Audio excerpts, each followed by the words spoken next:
Selamat pagi dan salam sejahtera bagi jemaat yang dikasihi Tuhan. Senang sekali karena saat ini kita diperkenankannya lagi untuk berjumpa dalam ibadah secara virtual ini. Dimanapun saudara berada saat ini, kami pastikan saudara-saudara sekalian bisa meluangkan waktu untuk menikmati lawatan Allah melalui ibadah kita pada pagi hari ini. Sebelum kita akan melanjutkan ibadah kita, terlebih dahulu kita akan masuk dalam doa pentabisan ibadah. Mari kita berdoa. Ibadah Minggu Advent kedua ini terjadi karena pertolongan dan pemelihara kita adalah di dalam nama Tuhan yang menciptakan langit dan bumi, yang memelihara kesetiaannya sampai selama-lamanya dan tidak meninggalkan perbuatan tangannya. Amin. Bapak Ibu saudara-saudaraku yang diberkati oleh Tuhan kita Yesus Kristus, kita akan mengikuti prosesi penyalaan lilin Advent yang kedua yang akan dinyalakan oleh Opsir Korops kita, Mayor Beni Liwetado. Kami persilahkan.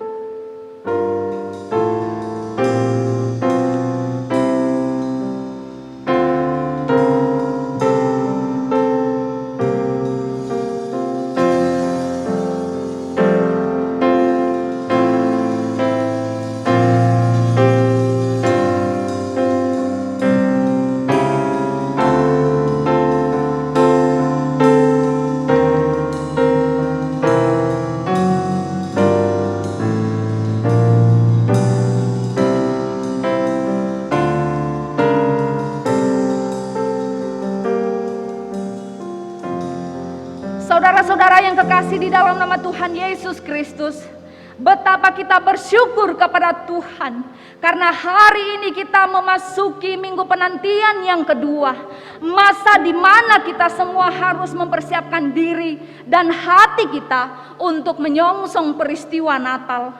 Hari demi hari kita lalui badai silih berganti yang kita alami di dalam kehidupan kita masing-masing. Namun karena kasih dan anugerahnya kita diberikan kekuatan hingga kita ada sampai saat ini. Bapak Ibu saudara-saudaraku, mari kita berikan hati kita sebagai palungan dan mengizinkan putra Natal itu untuk bertakhta dan tinggal di dalamnya, agar sepanjang minggu-minggu Advent ini kita mengalami kasih-Nya. Mari kita menyanyikan pujian Natal di hatiku.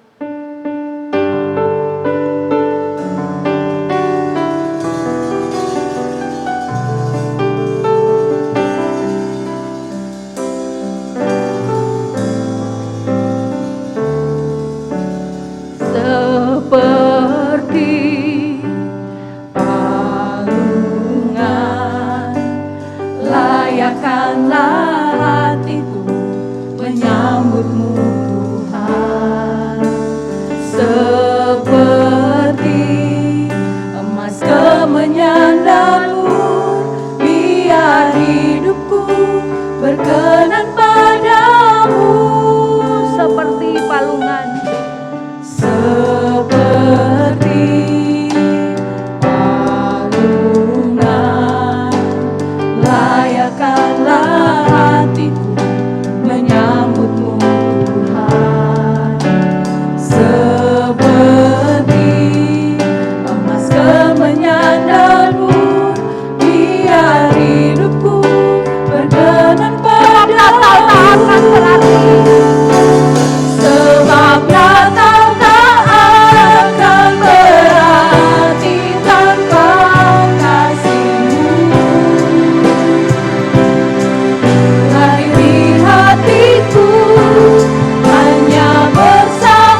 hatiku hanya bersamamu, Yesus, ku rasakan selalu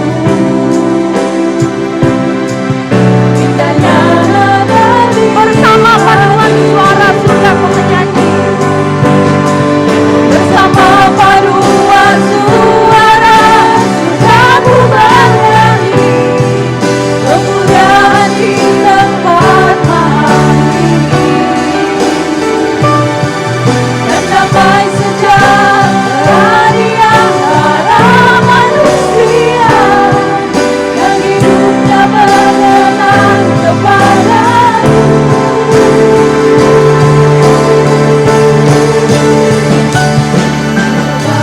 Kau tak akan berarti tanpa kasih-Mu. Lahir di hatiku hanya bersamamu, Yesus, ku rasakan selalu indahnya Natal ini. sebab Natal tak akan berarti. Akan berarti tanpa kasih-Mu. Lahir di hatiku hanya bersamamu, Yesus, ku rasakan selalu indahnya Natal ini. Indahnya Natal di hatiku, Indahnya Natal di hatiku. indahnya Natal di hatiku.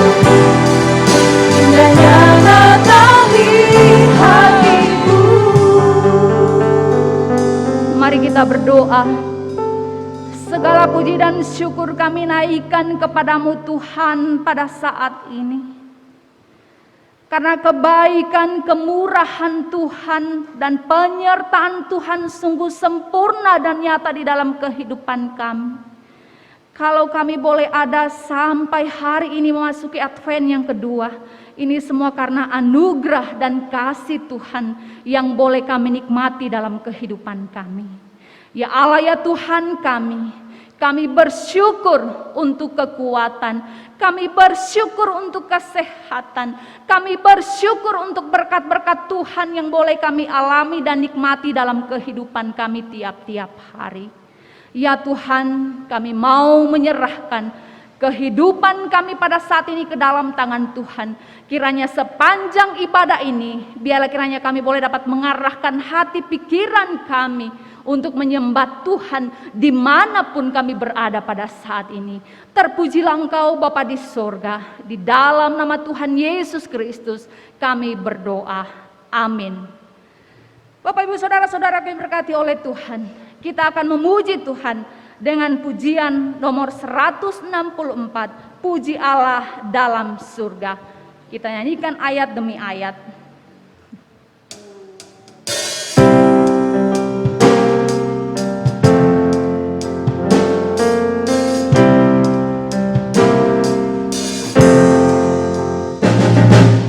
Puji Allah dalam surga, besarlah cintanya yang tak mengutus anaknya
pagi Bapak Ibu Saudara yang kekasih dalam nama Tuhan Yesus.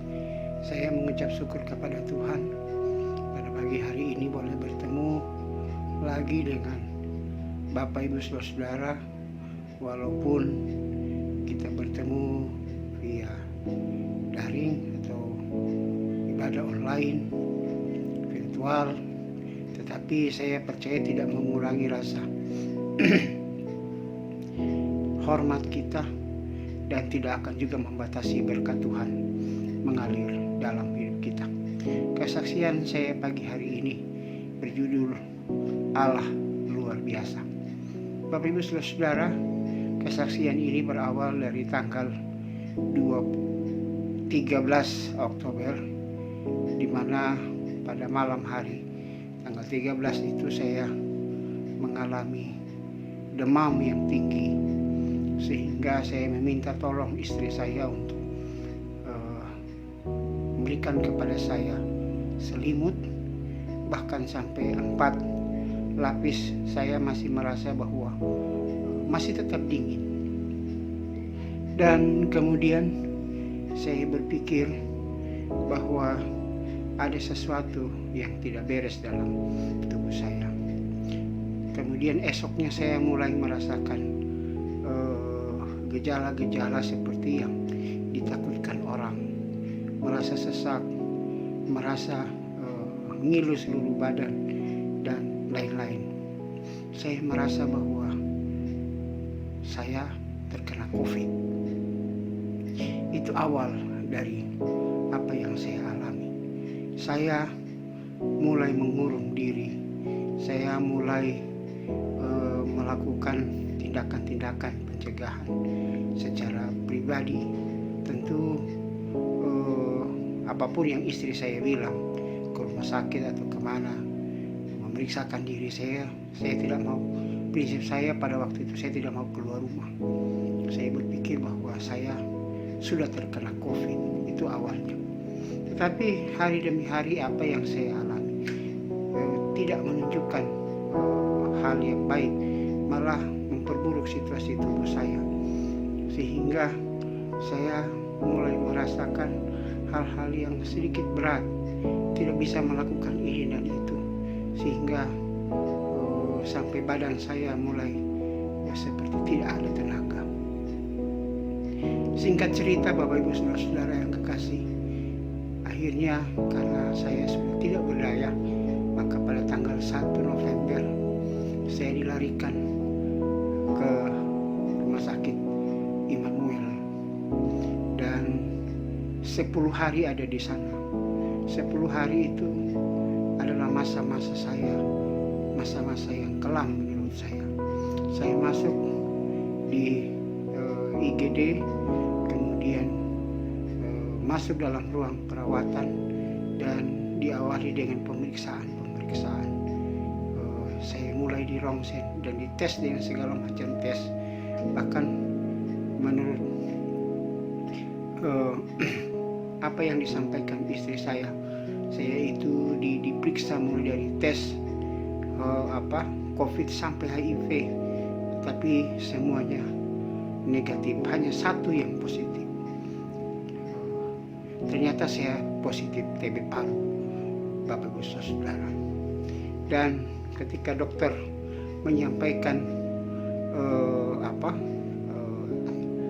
sakit ini, saya merasa bahwa mungkin sampai di sinilah hidup saya, karena saya tahu itu penyakit yang berat, yang membutuhkan banyak hal, bukan hanya tenaga, pikiran, tetapi juga hal-hal yang lain untuk dapat menyembuhkan diri atau menjadi sembuh. Tapi sekali lagi Allah yang saya percayai di dalam nama Yesus itu luar biasa. Dokter memutuskan untuk saya dioperasi. Maka sesudah 10 hari itu diberikan kesempatan kepada kami, kepada saya secara khusus, kepada keluarga. Dan kami direkomendasikan untuk pergi ke Rumah Sakit Rotin Sulu, tapi karena satu dan lain hal saya tidak jadi dioperasi di sana dan dikembalikan kembali lagi ke Rumah Sakit Immanuel. Maka sesudah ada di Immanuel, tanggal 4 atau 6 hari Rabu, saya lupa apa, saya masuk ruang operasi. Bapak Ibu Saudara, saya merasa bahwa hidup saya ada dalam lembah kekelaman.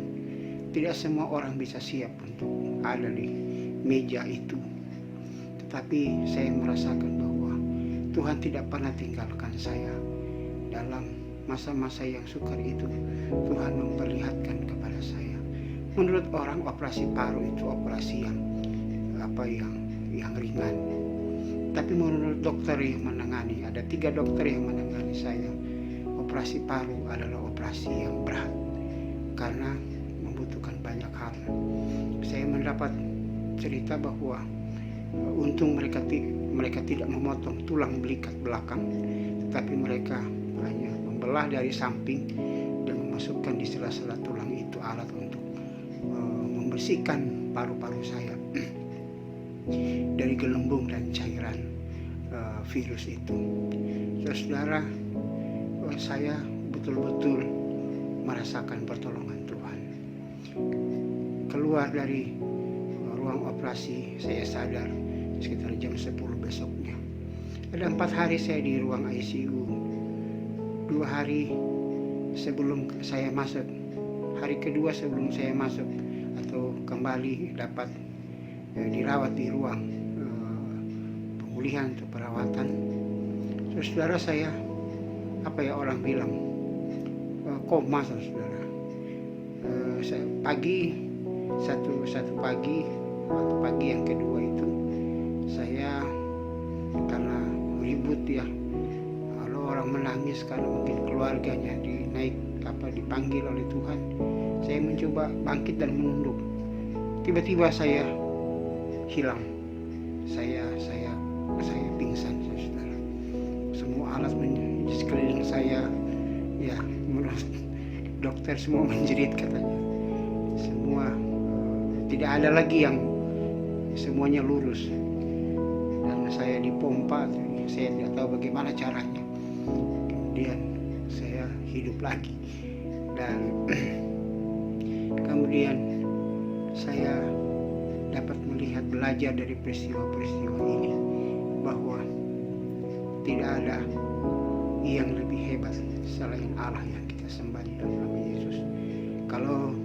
Kalau hari ini, pagi ini kita masih boleh bertemu, saudara, itu karena kemurahan Tuhan.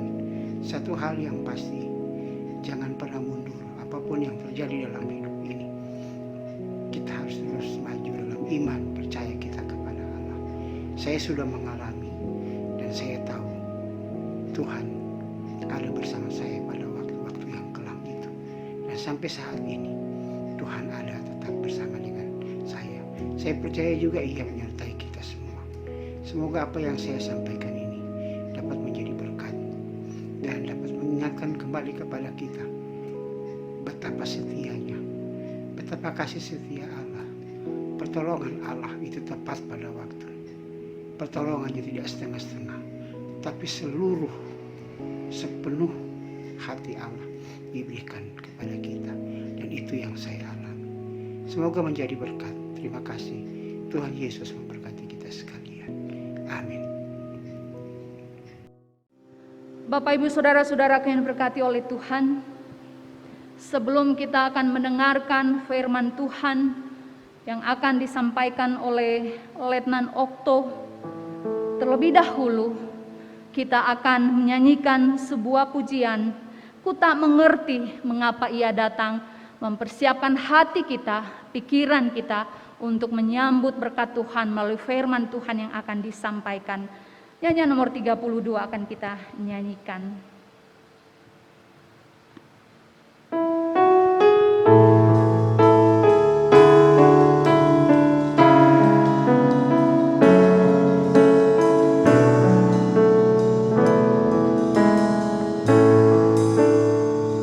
Ku tak mengerti mengapa Ia datang ke dalam dunia yang gelap.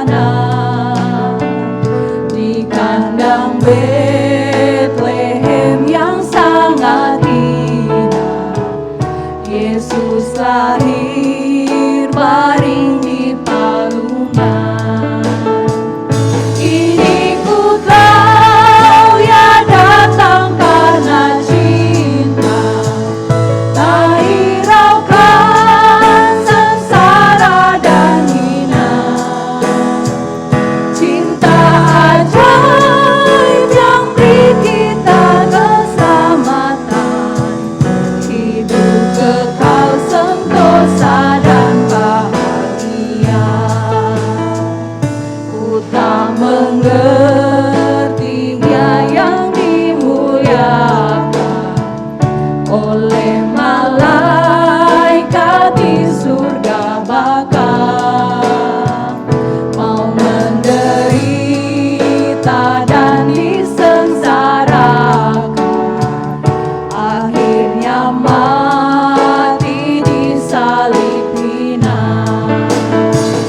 Kini ku tahu ia datang karena cinta, tak hiraukan sengsara dan hina.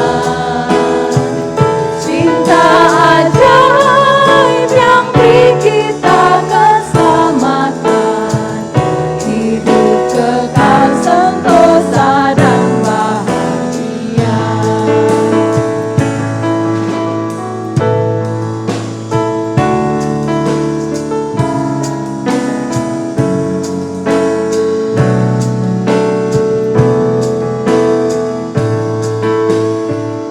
Ku tak mengerti mengapa ia rela menjadi sahabat manusia,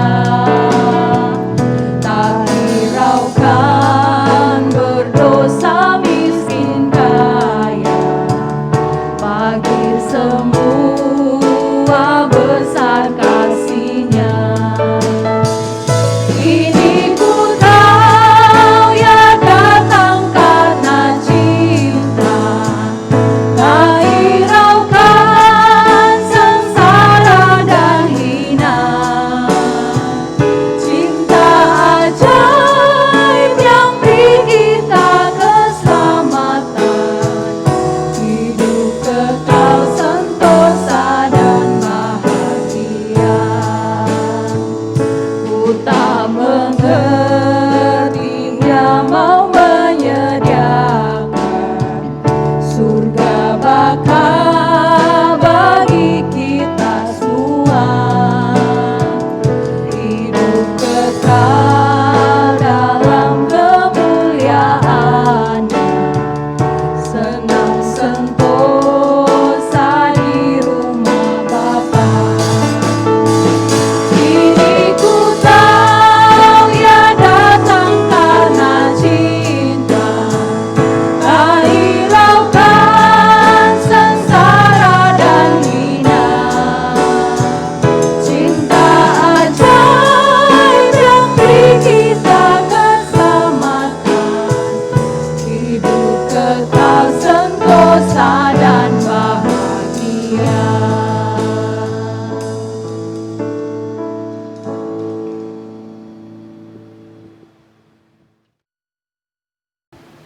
Mari saudara-saudara yang diberkati oleh Tuhan, kita akan masuk di dalam doa sebelum kita mendengarkan kebenaran firman Tuhan. Kita satu di dalam doa. Terpujilah Engkau ya Tuhan, Allah pencipta langit dan bumi, Allah yang karena kasih-Nya, karena cintanya, maka Engkau rela datang ke dalam dunia dan menyelamatkan bagi kami yang berdosa. Terima kasih Tuhan untuk pengorbanan-Mu di atas kayu salib. Dan pada saat ini kami datang kepadamu, kami mengucap syukur. Kami menyadari Tuhan, kalau kami ada hari ini, semua karena kasih dan anugerah Tuhan yang terjadi atas hidup kami. Terlebih Tuhan, kami bersyukur karena doa-doa kami telah dijawab oleh Tuhan. Ada begitu banyak permohonan dan kami boleh melihat bahwa Engkau Allah yang ajaib. Engkau menepati janji-Mu Tuhan untuk setiap umat-Mu yang berserah kepadamu, maka Engkau akan menjawab Tuhan. Dan saat ini kami mau berdoa bagi bangsa dan negara kami. Tuhan kiranya memberkati Presiden dan Wakil Presiden, semua para menteri dan aparat keamanan, khususnya dalam menjelang Pilkada yang akan diselenggarakan tanggal 9 Desember nanti Tuhan. Kami mohon biarlah Tuhan mendahului semua rencana-rencana yang ditetapkan oleh pemerintah kami. Dan Tuhan tolong mengendalikan situasi dan kondisi yang ada. Kami percaya bahwa dengan kuasa-Mu, kami beriman bahwa di dalam anugerah-Mu maka pilkada ini akan berjalan dengan baik. Dan biarlah semuanya boleh terjadi karena Engkau berkenan akan itu boleh terjadi ya Tuhan. Bapa di surga, kami mau berdoa juga untuk selama bulan Desember ini akan ada perayaan-perayaan Natal yang dilaksanakan. Baik dilaksanakan melalui virtual ataupun jemaat-jemaat Tuhan yang melakukannya secara bersama-sama Tuhan. Mari Engkau memberkati kehidupan mereka di dalam persiapan-persiapan hamba-Mu, bahkan yang kami rindukan keamanan Tuhan akan terjadi di dalam kehidupan berbangsa dan negara kami. Selama kami merayakan Natal, kiranya kami boleh benar-benar merasakan hadirat dan kuasa Tuhan, jamahan Tuhan terjadi, sehingga kami umat-Mu boleh diberkati pada Natal tahun ini. Bapa di surga, saat ini saat yang terpenting bagi kami untuk mendengarkan firman-Mu. Tuhan kuduskan hati dan pikiran kami, dan persiapan hamba-Mu serahkan ke dalam tangan-Mu, dan biarlah apa yang kami boleh dengar, kami baca, kami renungkan pada saat ini dapat menjadi berkat di dalam kehidupan kami. Ini doa kami Bapa di surga, karena hanya di dalam nama Tuhan kami Yesus Kristus kami sudah berdoa dan bersyukur. Haleluya. Amin. Selamat pagi, salam sejahtera di dalam nama Tuhan kita Yesus Kristus. Saudara-saudara yang diberkati oleh Tuhan, baiklah bersama-sama pada saat ini kita akan merenungkan kebenaran firman Tuhan yang diambil dari kitab Filipi pasal yang kedua, ayat yang pertama hingga ayatnya yang ke-11. Filipi pasal yang kedua, ayat pertama hingga ayat yang ke-11, saya akan bacakan bagi kita semua. Nasihat supaya bersatu dan merendahkan diri seperti Kristus. Jadi, karena dalam Kristus ada nasihat, ada penghiburan kasih, ada persekutuan roh, ada kasih mesra dan belas kasihan. Karena itu, sempurnakanlah sukacitaku dengan ini. Hendaklah kamu sehati sepikir dalam satu kasih, satu jiwa, satu tujuan, dengan tidak mencari kepentingan sendiri atau puji-pujian yang sia-sia. Sebaliknya, hendaklah dengan rendah hati, yang seorang menganggap yang lain lebih utama daripada dirinya sendiri. Dan janganlah tiap-tiap orang hanya memperhatikan kepentingannya sendiri, tetapi kepentingan orang lain juga. Hendaklah kamu dalam hidupmu bersama menaruh pikiran dan perasaan yang terdapat juga dalam Kristus Yesus, yang walaupun dalam rupa Allah, tidak menganggap kesetaraan dengan Allah itu sebagai milik yang harus dipertahankan, melainkan telah mengosongkan dirinya sendiri dan mengambil rupa seorang hamba dan menjadi sama dengan manusia. Dan dalam keadaan sebagai manusia, ia telah merendahkan dirinya dan taat sampai mati, bahkan sampai mati di kayu salib. Itulah sebabnya Allah sangat meninggikan dia dan mengaruniakan kepadanya nama di atas segala nama, supaya dalam nama Yesus bertekuk lutut segala yang ada di langit dan yang ada di atas bumi dan yang ada di bawah bumi, dan segala lidah mengaku Yesus Kristus adalah Tuhan bagi kemuliaan Allah Bapa. Demikian pembacaan kita pada pagi hari ini. Saudara-saudara yang diberkati oleh Tuhan, memperhatikan dunia saat ini, di mana dampak pandemik yang belum berakhir, juga kehidupan manusia dengan aksi dan reaksi yang ditimbulkan dari suhu politik yang panas dan tindakan anarkisme yang kita dengar dan yang kita lihat di layar televisi yang terjadi di daerah Sulawesi Tengah, tepatnya di Kabupaten Sigi, di mana anarkisme dan pembunuhan brutal adalah sebuah tindakan yang tidak beragama dan dikecam oleh orang-orang yang beradab. Hal-hal ini mengindikasikan bahwa saat ini dunia kita, bahkan di dalam negara kita sendiri membutuhkan lawatan kasih Kristus. Memasuki Advent kedua, memberikan arti kesetiaan dan cinta, atau dikenal dengan lilin Bethlehem. Itulah makna pemasangan kedua lilin yang ada di depan saat ini, di mana makna ini menyatakan bahwa dalam menyambut Advent kedua, kita memberikan hati kita, wujud kesetiaan kita dan cinta kita kepada Kristus yang datang ke dalam dunia.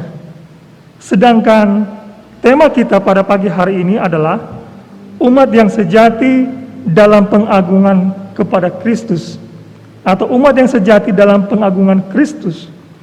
Nah, saudara-saudara ini diberkati oleh Tuhan, apa yang menjadi hubungan antara tema ini dan arti makna lilin yang ada di depan kita? Maknanya adalah kesetiaan dan cinta, saudara. Nah, saya percaya bahwa umat yang sejati adalah mereka yang mengasihi dan yang mengagungkan Kristus. Oleh sebab itu, setiap umat Kristen yang sejati dinantikan dapat mengekspresikan pengagungannya kepada Kristus. Nah, saudara-saudara yang diberkati oleh Tuhan, nah bagaimana wujud tindakan umat Kristen yang sejati ini dikatakan dapat mengekspresikan pengagungannya kepada Kristus? Nah, dari teks firman Tuhan dalam kitab Filipi pasal yang kedua ayat pertama yang ke-11 yang telah kita baca, maka selaku umat Kristen yang sejati yang dapat diekspresikan sebagai wujud pengagungan kepada Kristus, di sini saya mencatat bahwa khususnya di ayat yang kelima, di situ adalah berbicara tentang menaruh pikiran dan perasaan yang terdapat juga dalam Kristus Yesus. Bapak Ibu Saudara yang diberkati oleh Tuhan, jika kita memperhatikan di ayat yang kelima ini, menaruh pikiran di dalam bahasa aslinya adalah proneo. Ini adalah sebuah kata kerja. Artinya, di sini diartikan bahwa arti kata ini adalah hidup sejiwa satu dengan yang lain. Pengertian lain juga adalah membiarkan berpikir dikendalikan. Nah, saudara-saudara yang berkati oleh Tuhan, kalau kita memperhatikan kata-kata ini, membiarkan berpikir dikendalikan. Kira-kira siapa yang mengendalikan dalam kehidupan kita? Ketika misalkan kita berpikir kita hendak makan, yang mengendalikannya adalah pikiran kita. Kita dari otak kita ini menyuruh tubuh kita, dari pikiran kita untuk menyuruh kita untuk untuk mengambil makanan dan itu memasukkannya ke dalam mulut. Artinya di sini sebuah tindakan yang disadari dan dilakukan. Nah, tetapi yang dimaksudkan di dalam hal ini adalah berpikir yang dikendalikan. Tentu saya berpikir di sini bahwa di sini ada campur tangan kuasa Roh Allah atau Roh Kudus. Artinya kita yang mengusahakannya bersama-sama dengan Roh Tuhan. Dan itu artinya kita harus memahami juga pikiran Kristus atau Roh Kudus tadi. Nah, pertanyaannya bagaimana kita dapat menyamakan pikiran kita dengan pikiran Kristus? Saudara-saudara yang diberkati oleh Tuhan, ini adalah sebuah pernyataan yang mungkin kita berpikir terlalu muluk-muluk, ya. Karena kenapa? Karena bagaimana kita bisa menyamakan kita dengan pikiran yang Allah yang maha tinggi itu. Allah dengan pemikiran yang luar biasa yang tak terbatas. Dan manusia yang begitu kecil tidak bisa memahami apa yang Allah lakukan di dalam dunia ini. Tetapi saya dalam hal ini melihat kembali di dalam kitab ini, khususnya di ayat yang kedua, tidak usah kita terlalu berpikir begitu rupa memahami pikiran Kristus. Tetapi mari kita lihat ayat yang pertama dari pasal yang kedua ini. Inilah pikiran Kristus itu. Jadi karena dalam Kristus ada nasihat, ada penghiburan kasih, ada persekutuan roh, ada kasih mesra dan belas kasihan. Artinya segala hal yang baik yang menghantar kita akan memuliakan namanya. Itu yang harus kita samakan dengan Kristus. Itu yang akan menjadi yang dapat kita lakukan sebagai orang Kristen yang sejati. Nah, saudara-saudara yang diberkati oleh Tuhan, di sini saya menarik kesimpulan bahwa segala hal yang saya katakan tadi intinya adalah itu berbicara tentang kasih. Saya ulangi lagi, hal-hal yang telah saya katakan tadi di atas itu semuanya kalau saya tarik kesimpulan itu berbicara tentang kasih. Kenapa? Karena kasih maka ada nasihat, karena kasih ada penghiburan, karena ada kasih ada persekutuan roh, ada belas kasihan. Inilah makna kedatangan Kristus di dalam Advent yang kedua. Karena kasihnya ia datang ke dalam dunia, karena cintanya yang walaupun dalam rupa Allah tidak menganggap kesetaraan dengan Allah itu sebagai milik yang harus dipertahankan, melainkan telah mengosongkan dirinya sendiri dan mengambil rupa sebagai seorang hamba dan menjadi sama dengan manusia. Dan dalam keadaan sebagai manusia, ia telah merendahkan dirinya dan taat sampai mati, bahkan sampai mati di kayu salib. Saudara-saudara yang diberkati oleh Tuhan,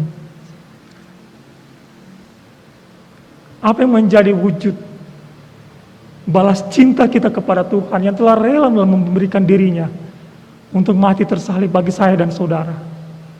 Seharusnya kita yang tergantung di atas salib itu bukan Kristus, karena pelanggaran dan dosa-dosa kita.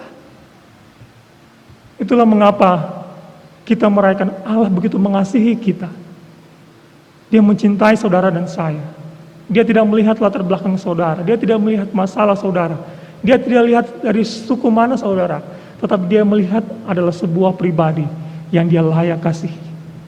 Saudara-saudara yang berkati oleh Tuhan, menjadi umat yang sejati, maka kita layak untuk mengagungkannya. Yang saya katakan tadi adalah dengan cara bagaimana? Dengan cara kita harus menaruh pikiran dan perasaan yang terdapat juga di dalam Kristus. Nah, saudara-saudara yang berkati oleh Tuhan, berbicara tentang umat yang sejati, jika kita perhatikan definisi kata sejati di sini menurut Kamus Bahasa Indonesia, itu memiliki makna tulen, asli, kemudian tidak lancang atau tidak ada campurannya. Jadi memang pure atau murni begitu ya. Ini arti kata dari sejati. Nah, saudara-saudara yang diberkati oleh Tuhan, di dalam kehidupan orang Kristen, saya percaya ada banyak tantangan, ada banyak masalah, ada banyak persoalan-persoalan hidup yang seringkali dapat menggoyahkan iman kepercayaan kita kepada Kristus. Tetapi untuk menjadi tulus, untuk menjadi murni, untuk menjadi asli, atau tidak lancang atau tidak dapat ada campuran lain, itu membutuhkan proses, ya. Kalau saudara melihat bagaimana proses pembuatan memurnikan emas itu harus dibakar berulang-ulang dan sehingga semua kotoran-kotorannya akan ikut terbakar dan sisa dia akan menyisikan emas murni. Dan demikian juga makna dari pertobatan itu adalah sebuah proses yang terjadi di dalam kehidupan manusia untuk menciptakan manusia yang baru, manusia yang berkenan kepadanya, seperti pujian yang sudah kita nyanyikan tadi. Saudara-saudara yang diberkati oleh Tuhan, di sini saya katakan tadi, ini adalah sebuah proses kehidupan. Untuk menjadi umat yang sejati harus lahir dari sebuah proses yang namanya pertobatan, saudara. Buah tindakan pertobatan di sini saya melihat juga dicatat di dalam pasal ini. Dan menjadi pertanyaannya adalah, apakah setiap orang Kristen atau kita di dalam pasal ini kita saling menghibur? Apakah kasih saudara cukup besar untuk saling tolong menolong gitu? Apakah persaudaraan kita di dalam Tuhan dan roh yang sama kita miliki untuk mengagungkan Kristus? Dan apakah saudara berhati lembut dan menaruh belas kasihan kepada sesama? Jika demikian, janganlah kita mementingkan diri sendiri lagi. Jangan kita hidup sekedar untuk memberi kesan yang baik kepada orang lain, kepada pimpinan kita, kepada atasan kita, tetapi dengan tulus hati kita saling memperhatikan satu dengan yang lain, dengan penuh kerendahan hati untuk saling menghormati orang lain. Ini berarti juga jangan hanya memikirkan kepentingan diri kita sendiri, saudara. Tetapi perhatikanlah juga kepentingan orang lain. Supaya apa, saudara? Supaya hidup ini memiliki keseimbangan. Sehingga saudara-saudara yang diberkati oleh Tuhan, pertanyaannya, bagaimana umat yang sejati dapat mengagungkan Kristus? Saya katakan tadi adalah dengan menaruh pikiran dan perasaan yang terdapat juga dalam Kristus Yesus. Dan dengan melakukan hal ini, maka kita sedang menyempurnakan sukacita Allah Bapa kita. Bukan hanya sukacita yang dialami oleh Rasul Paulus ketika mengetahui umatnya dapat melakukan hal ini, tetapi ini juga merupakan sukacita daripada Tuhan kita Yesus Kristus. Dan inilah merupakan kerinduannya. Saudara yang diberkati oleh Tuhan, di dalam ayat yang ke-9 ini dikatakan bahwa karena perbuatan kasih-Nya Allah Bapa sangat meninggikan Dia, yaitu Kristus, dan mengaruniakan kepadanya nama di atas segala nama, supaya dalam nama Yesus bertekuk lutut segala yang ada di langit dan yang ada di atas bumi dan yang ada di bawah bumi, dan segala lidah mengaku Yesus Kristus adalah Tuhan, bagi kemuliaan Allah Bapa. Saudara-saudara yang diberkati oleh Tuhan, hal ini akan terjadi ketika setiap orang menaruh pikiran dan perasaan yang terdapat juga di dalam Kristus Yesus. Dan apa yang terjadi selanjutnya? Ketika umat Tuhan, ketika orang Kristen yang sejati menghormati nama Tuhan, mengagungkan nama Tuhan, ya, tidak hanya di dalam gereja saudara bersorak haleluya, tidak, saudara. Pengagungan Kristus itu tidak hanya sebatas seperti itu, tetapi lewat kehidupan kita sehari-hari menunjukkan bahwa kita menghormati Kristus itu adalah pengagungan Kristus. Kita hidup sesuai dengan kehendaknya, itulah pengagungan kepada Kristus. Maka dampak selanjutnya kita lihat bagaimana kuasa Tuhan akan terjadi, mujizat Tuhan akan berlaku pada kehidupan saudara. Hal-hal yang kita tidak pahami akan Tuhan nyatakan. Berkatnya bahkan saya percaya pada akhirnya nanti, di dalam nama Yesus akan bertekuk lutut segala yang ada di langit dan di atas bumi, mendengar kuasa dan mujizat Yesus. Dan segala lidah akan mengaku Yesus Kristus adalah Tuhan dan Juru Selamat umat manusia. Jadi dalam hal atau dalam merayakan Natal, memasuki Advent kedua ini, saudara, marilah kita terus menaruh pikiran dan perasaan yang terdapat juga di dalam Kristus Yesus, sehingga hidup kita benar-benar mengagungkan Kristus itu, mengagungkan Tuhan kita hari ini dan sampai selama-lamanya. Amin.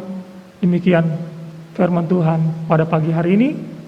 Tuhan Yesus memberkati kita.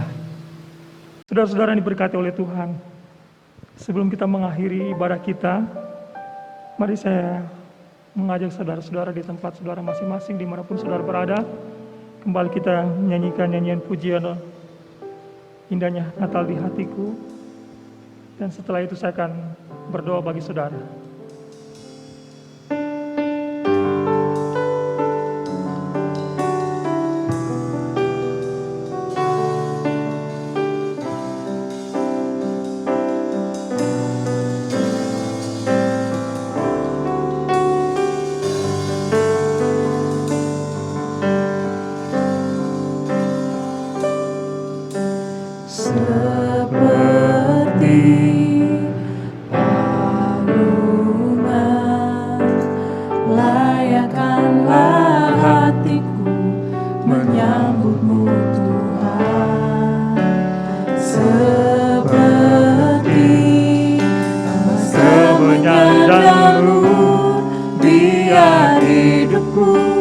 Berkenan padamu,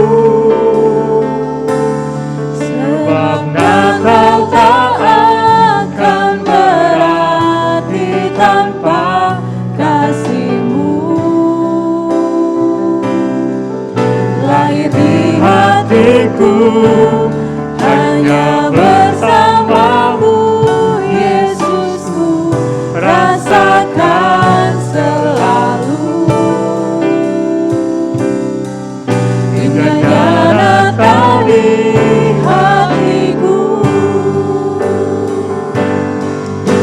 bersama paduan suara surga ku bernyanyi, kemuliaan di tempat maha tinggi,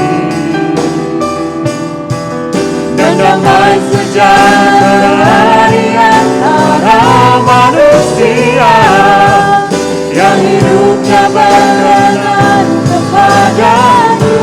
Katakan sebab Natal akan berarti. Sebab Natal tak akan berarti tanpa kasih-Mu. Lahir di hatiku hanya bersama-Mu, Yesusku, rasakan selalu indahnya Natal di hatiku. Saudara, ada kesempatan bagi kita saat ini untuk hening sejenak. Saya memberikan kesempatan bagi saudara yang di rumah, yang ada di layar laptop saudara, ataupun di mana saudara bisa login untuk menikmati siaran ini. Mari saudara, arahkanlah hatimu dan berdoa kepada Tuhan. Biarlah kasih Allah saat ini melawat kehidupan saudara. Saya tidak tahu apa yang menjadi persoalan hidup saudara saat ini. Beban masalah, bahkan perekonomian saudara. Baik itu masalah keluarga, masalah di lingkungan atau tempat pekerjaan. Tetapi saya yakin ketika saudara benar-benar terikat kepada Tuhan, saudara mengikat hati saudara kepada Tuhan, maka di situ Tuhan akan berbicara. Dan Dia akan melepaskan saudara dari semua belenggu, semua hal-hal yang mengikat saudara, dan terjadi persekutuan yang indah. Dan situ Tuhan akan menyatakan kuasa-Nya di dalam kehidupan saudara. Mari saya berikan kesempatan. Dan saya minta musik untuk mengiringi dengan halus.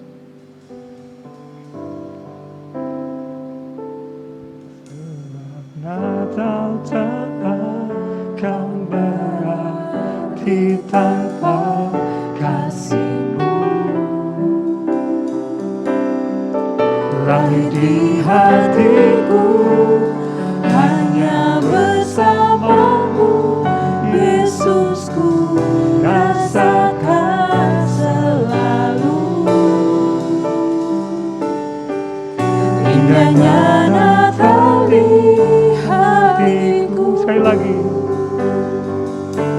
Sebab Natal tak akan berarti tanpa kasih-Mu. Amin. Lahir di hatiku hanya bersama-Mu, Yesusku, rasakan selalu indahnya Natal di hatiku. Mari saya akan berdoa buat saudara saat ini. Bapa, di dalam nama Yesus kami datang kepadamu Tuhan. Kami berterima kasih karena Engkau telah berbicara kepada kami. Dan biarlah kuasa-Mu yang tak terbatas itu, Roh Kudus-Mu saat ini akan bekerja kepada semua jemaat, kepada siapa saja yang menyaksikan acara ini. Dan biarlah Tuhan, lawatan-Mu terjadi, kasih-Mu akan terjadi. Bahkan kami boleh melihat bahwa kerinduan Tuhan akan terjadi atas umat-Mu. Ada hal-hal yang baik yang akan terjadi atas negeri ini. Ada hal-hal yang positif dan yang memuliakan Kristus. Karena kami tahu ketika kami mengagungkan kepada Kristus, ketika kami menaruh pikiran kami dan perasaan kami sesuai dengan Kristus Yesus, maka Tuhan akan menyatakan kuasa-Nya. Tuhan akan menyatakan kemuliaan-Nya. Bahkan damai sejahtera itu akan turun meliputi umat-Mu ya Tuhan. Bapa ya di surga, lawatlah umat-Mu saat ini yang sedang berdoa. Dan biarlah setiap doa-doa yang mereka sampaikan kepada Tuhan, Engkau dengar Tuhan. Dan jawablah Tuhan sesuai dengan kehendak-Mu. Terpujilah Engkau Bapa di surga. Inilah yang menjadi doa kami Tuhan. Karena hanya di dalam nama Yesus Kristus kami berdoa. Amin. Saudara-saudara yang diberkati oleh Tuhan, kita akan masuk di dalam doa penutup, tapi izinkan saya akan membacakan Wahyu pasal yang pertama ayat 5 bagian B bagi saudara. Ini menjadi berkat kita pada saat ini. bagi Dia yang mengasihi kita, yang telah melepaskan kita dari dosa kita oleh darah-Nya, dan yang telah membuat kita menjadi suatu kerajaan, menjadi imam-imam bagi Allah Bapanya. Bagi Dialah kemuliaan dan kuasa sampai selama-lamanya. Amin. Amin. Terima kasih. Ibadah kita telah selesai. Tuhan Yesus memberkati kita. Amin.